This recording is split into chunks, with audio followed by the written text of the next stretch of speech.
तोंडाची चव वाढवणाऱ्या 2 लसूण चटण्याची रेसिपी मी आज तुम्हाला दाखवणार आहे। त्यातला हा पहिला प्रकार। मेजरिंग कपने 1 कप लसूण घेतलेला आहे आपण, सालासकट घेतला आहे आणि 1 कप इथे मिरच्या घेतलेल्या आहेत, लाल मिरच्या। दोन्ही समान मापात घेतलेल्या आहेत।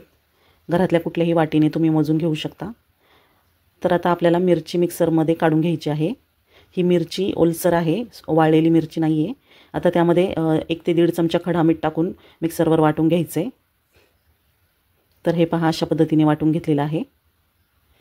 आता यामध्ये लसूण टाकायचं आहे। आता मिक्सरचं भांडं लहान आहे, त्यामुळे पूर्ण लसूण बसणार नाही, तर जेवढा बसेल तेवढा टाकायचा। आता मिक्सर चालू बंद करत चटणी वाटून घ्यायची। चमच्याने मध्ये खाली वर करत घ्यायचं, म्हणजे लसूण एकसारखा वाटला जातो, नाहीतर अख्खा राहणार लसूण, म्हणून चमच्याने असं मिक्स करायचे। एकसारखा लसूण वाटला जातो। खूप आपल्याला बारीक वाटायची नाही चटणी, जाडसरच वाटायची आहे। फक्त लसूण वाटला जावा म्हणून चमच्याने मिक्स करायचे।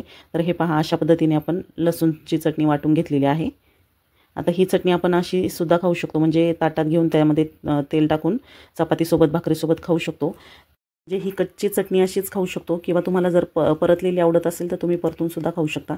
तर आता मी तेलामध्ये परतून घेणार आहे, म्हणजे आपल्याला खाताना वरनं एक्स्ट्राचं तेल टाकायची गरज पडणार नाही। तर कढईमध्ये 3 ते 4 पळी तेल घेतलेलं आहे। तेल गरम झाल्यावर त्यामध्ये ही चटणी परतून घ्यायची आहे। तर फक्त 1 ते 2 मिनिटच आपल्याला ही चटणी परतून घ्यायची, जास्त परतायची नाही, नाहीतर चटणीची चव बदलून जाते। तर लो फ्लेमवर 1 ते 2 मिनिटं ही चटणी परतून घेत आहे, त्याच्यापेक्षा जास्त वेळ परतायची नाही। आणि आता ही चटणी आपण महिनाभर फ्रीजमध्ये स्टोअर करू शकतो। परतून झाल्यावर थंड झाल्यावर फ्रीजमध्ये ठेवायची, म्हणजे महिनाभर छान आरामात टिकते आणि चवीला तर खूप छान लागते। तुम्ही सांगितलेल्या पद्धतीने नक्की करून पहा, तुम्हाला नक्कीच आवडेल याची खात्री देते। गावाकडल्या पद्धतीची चटणी आहे, माझ्या आईच्या पद्धतीची। तर परतून झालेली आहे चटणी। आता एका बाउलमध्ये मी काढून घेत आहे। थंड झाल्यावर मी हवाबंद डब्यात भरून फ्रीजमध्ये स्टोअर करणार आहे, छान महिनाभर आरामात टिकते। तर मस्त अशी चटपटीत आणि झणझणीत अशी लसणाची चटणी तयार झालेली आहे। पहिला प्रकार तयार झालेला आहे आपला। तुम्ही करून पहा, तुम्हाला नक्कीच आवडेल। तुम्हाला जर कमी प्रमाणात करायचं असेल तर छोट्या वाटीने मोजून घ्या, किंवा अंदाजे घेतलं तरी चालेल मिरची आणि लसूण, आणि करून पहा।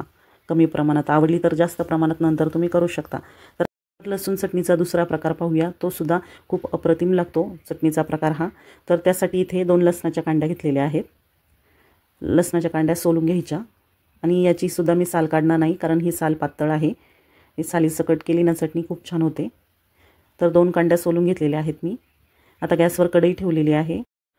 आता कढईमध्ये 2 चमचे शेंगदाणे घेतलेले आहेत। शेंगदाणे भाजून घ्यायचे। शेंगदाणे हलकेसे भाजल्यानंतर त्यामध्ये आपल्याला लसूण टाकायचं आहे।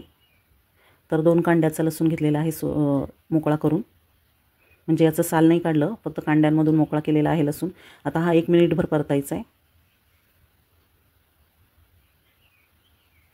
आता यामध्ये 1 वाटी सुकं किसलेलं खोबरं घेतलेलं आहे। आता हे छान खमंग भाजून घ्यायचं आहे, खरपूस भाजायचं आहे खोबरं।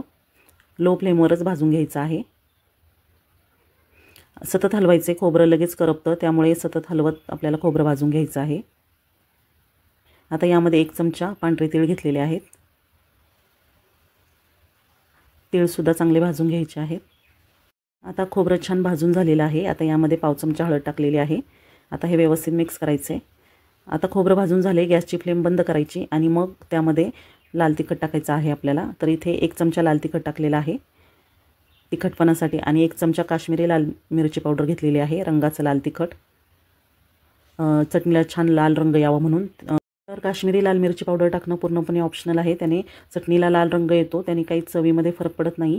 तर तिखटपणासाठी आपण 1 चमचा लाल तिखट घेतलं होतं, तर त्याचं प्रमाण तुम्ही तुमच्या आवडीनुसार कमी जास्त करू शकता। आता हे थंड होण्यासाठी एका प्लेटमध्ये काढून घेत आहे। थंड झाल्यावरच आपल्याला चटणी वाटून घ्यायची आहे। तर आता हे पूर्णपणे थंड झालेलं आहे, आपल्याला चटणी वाटून घ्यायची। तर मिक्सरवर पल्स मोडवर चालू बंद करत आपल्याला ही चटणी वाटून घ्यायची। सुरुवातीला थोडीशी वाटून घ्यायची, मग त्यामध्ये मीठ टाकायचं। तर मी मिक्सरवर फिरवून घेत आहे, चालू बंद करत। आता ही अशी अर्धवट वाटून झाली। आता यामध्ये मीठ टाकायचं आहे चवीनुसार। तर इथे खडा मीठ घेतलेला आहे मी, चमचाभर, पोहे खायच्या चमच्याने चमचाभर मीठ टाकलेलं आहे। आपण आपल्या आवडीनुसार चवीनुसार मीठ टाकायचे। आता ही चटणी मी मिक्सरचं बटन चालू बंद करत पल्स मोडवर वाटून घेतलेली आहे। मस्त अशी खमंग आपली लसूण चटणी तयार झालेली आहे। हा दुसरा प्रकार तयार झालेला आहे। तुम्ही पण एकदा करून पहा दोन्ही प्रकार। ही चटणी काचेच्या बरणीत भरून टाईट झाकण लावून फ्रीजच्या बाहेर छान महिनाभर 2 महिने आरामात टिकते. तर करून पहा दोन्ही रेसिपीज. आवडल्यास लाईक शेअर सबस्क्राईब करा. Bye bye.